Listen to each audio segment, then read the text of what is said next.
Super cup football 8 ടീമുകൾ പങ്കെടുക്കുന്ന മത്സരത്തിന്റെ ഫൈനൽ നാളെ പുലർച്ചെയാണ്. 8 ടീമുകൾ മാറ്റുരക്കുന്ന mark and save media one super കപ്പിന്റെ കിക്ക് ഓഫ് രാത്രി 12-നാണ്.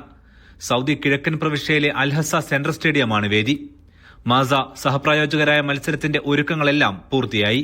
ഇന്നാണ് അൽഹസയുടെ ഒരു ഏറ്റവും മികച്ച ടൂർണമെന്റിലൊന്നാണ് ഇന്നിവിടെ നടക്കാൻ പോകുന്നത്. അൽഹസയിലെ ഫുട്ബോൾ ആരാധകർ മുഴുവൻ കാത്തിരിക്കുകയാണ് ഈ ഒരു ഫുട്ബോളിന്റെ കിക്ക് ഓഫിനായിട്ട്. അൽഹസ ഇന്ത്യൻ ഫുട്ബോൾ അസോസിയേഷനും മീഡിയ വണ്ണും സംയുക്തമായി സംഘടിപ്പിക്കുന്ന ഈ ടൂർണമെന്റിന്റെ മുഴുവൻ മുന്നൊരുക്കങ്ങളും ഫിഫയുടെ ഭാഗത്തു നിന്നുള്ള മുഴുവൻ ടെക്നിക്കൽ സൈഡുകളും ഒക്കെ തന്നെ പൂർത്തിയായി കഴിഞ്ഞു. ഉഫൂഫ് ഇന്ത്യൻ ഫുട്ബോൾ അസോസിയേഷനുമായി സഹകരിച്ചാണ് 7 ഫോർമാറ്റിലെ മത്സരങ്ങൾ.